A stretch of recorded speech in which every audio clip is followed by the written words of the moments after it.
Hi, I wanted to make a follow-up part 2 video to my video that I did 2 weeks ago.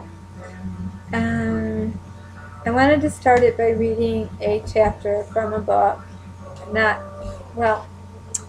a chapter, but a portion of a chapter. And I don't usually read because I don't read very well publicly. But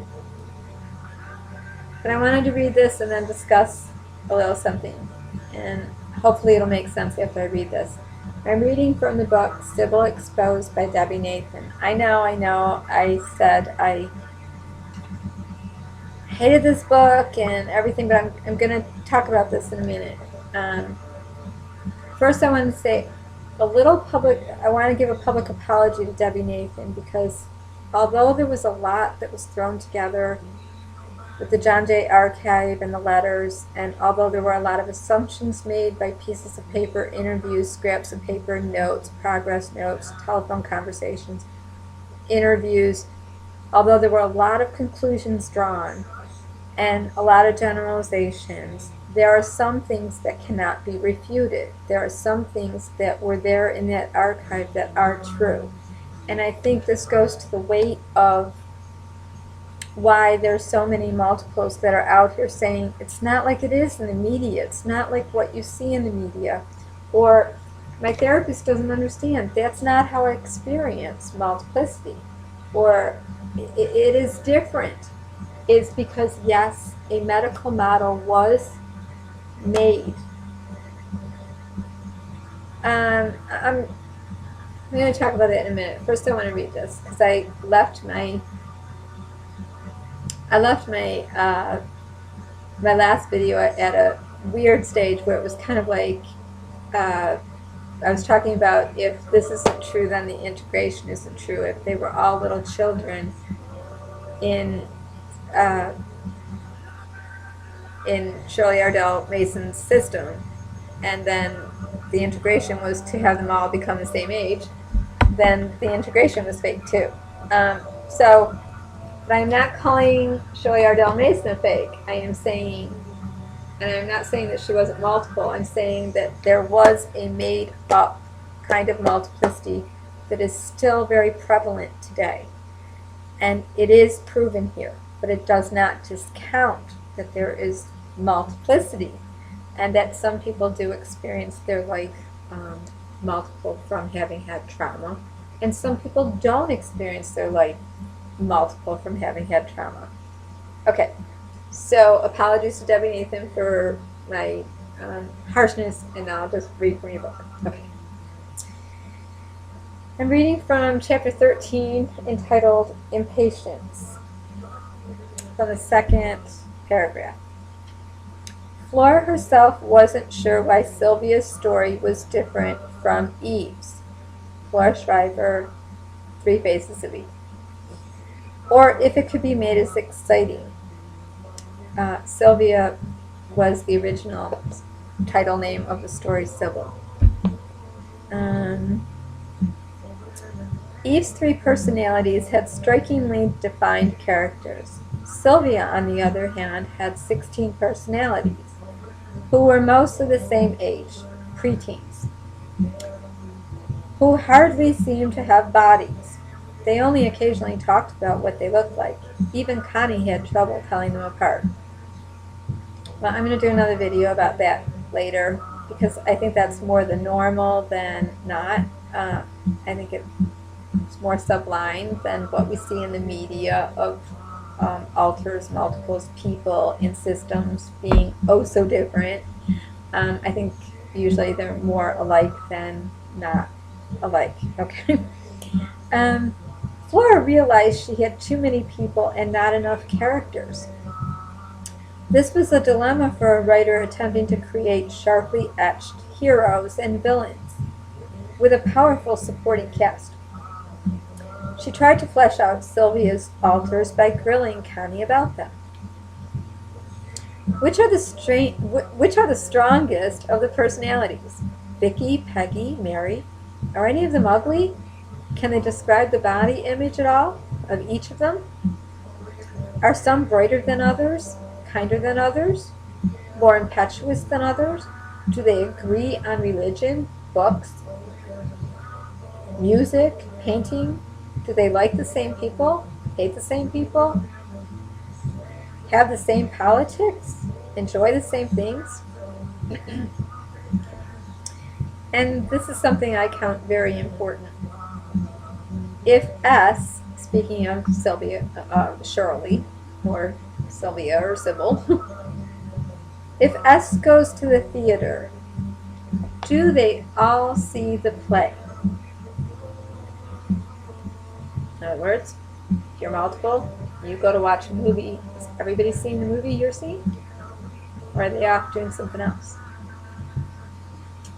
When S paints, do they all cooperate, or do they obstruct the process?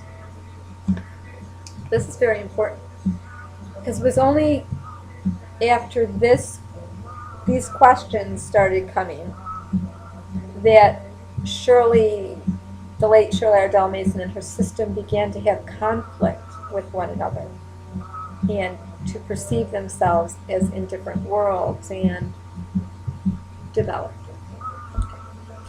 Connie had not thought about these questions, and neither had Shirley. Over the years, it had become clear that some personalities seemed angrier, some calmer, or more depressed than others, but not always. And in other respects, they rarely distinguished themselves except for, quote-unquote, the blonde, who Flora named, okay?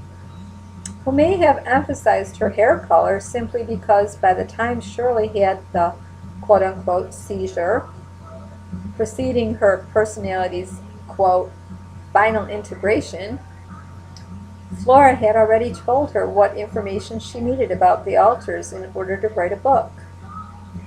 Still, it was hard to imagine people as young as Shirley's alters having enough, quote-unquote, personality to interest adult readers.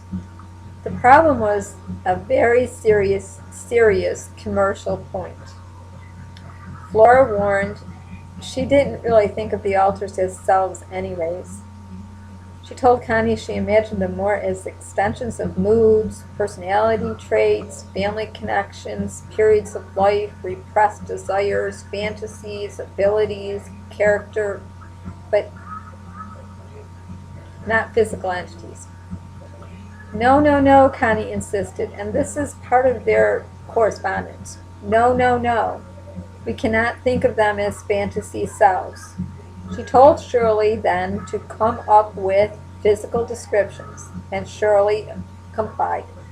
2 personalities were blonde, she said. 1 was a redhead, and the rest had brown hair. All were blue-eyed and thin, and some were adults after all. In ensuing months, Connie and Shirley prepared a document describing each alter by age, height, weight, hair color, coiffure, and favorite clothes. An enormous dramatist persona was being created over 5 times the number of the 3 faces of Eve. Okay. I wanted to read that and stop there because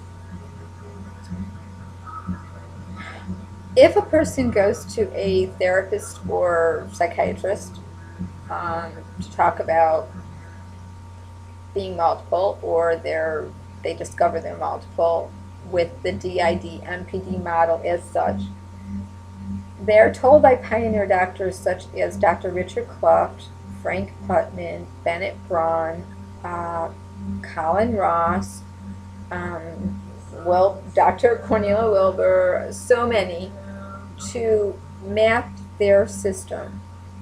And what you'll see a lot of multiples doing is giving a bio and a history and complete development of each person. It's very rare that when you're talking to a multiple group that they'll say, we just don't know about this person. We don't know.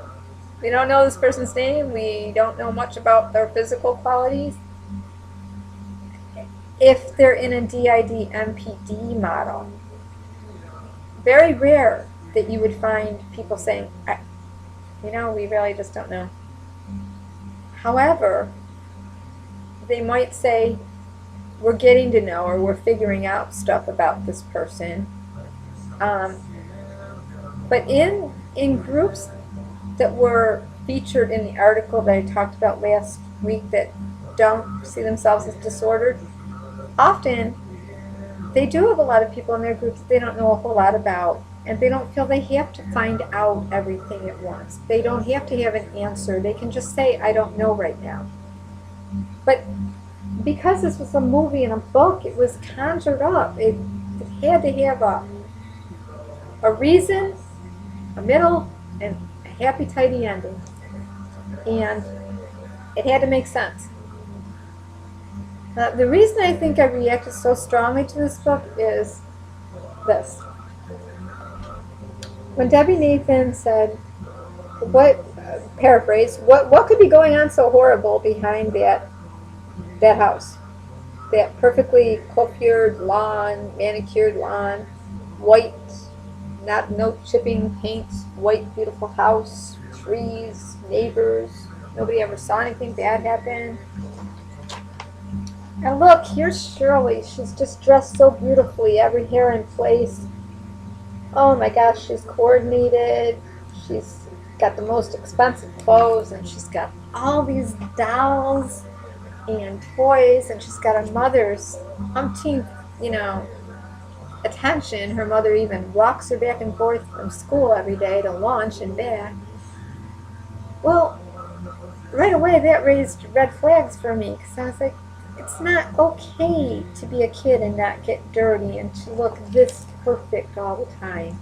Every hair in place, everything matching, and the house perfect. There really is need for there to be a lived-in home and for kids to get dirty. And we tend to look at kids and think, oh, if their hair is stringy or their clothes are dirty or they smell or they're, whatever. Maybe neglect is going on, maybe a parent is overwhelmed, or maybe it's due to poverty or whatever, or it really is abuse. But we don't look at kids that look good and all dressed up and perfect and everything is perfect and think abuse. And that needs to change. So that really threw me off when Debbie Nathan kind of leapt to that there, and I think I continued to read the book with a closed mind because of that. But then I went back and I read it, comparing it to Dr.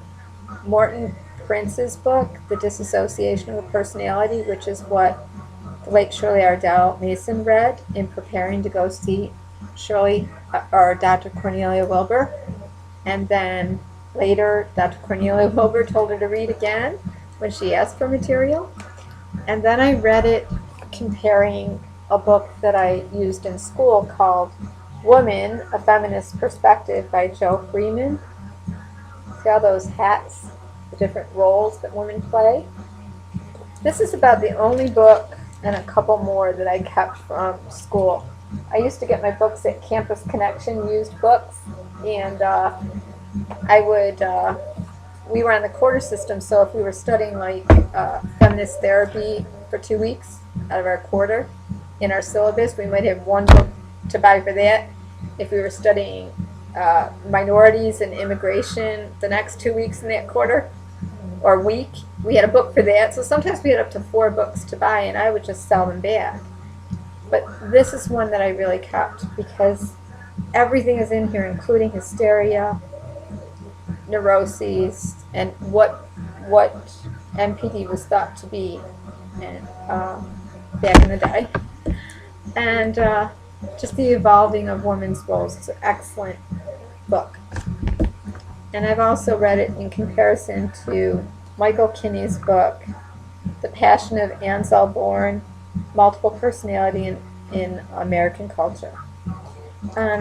So when you get to do some comparison reading, I'll leave you to figure your thoughts. And that's my video. Thank you for watching. Bye-bye. Have a nice day.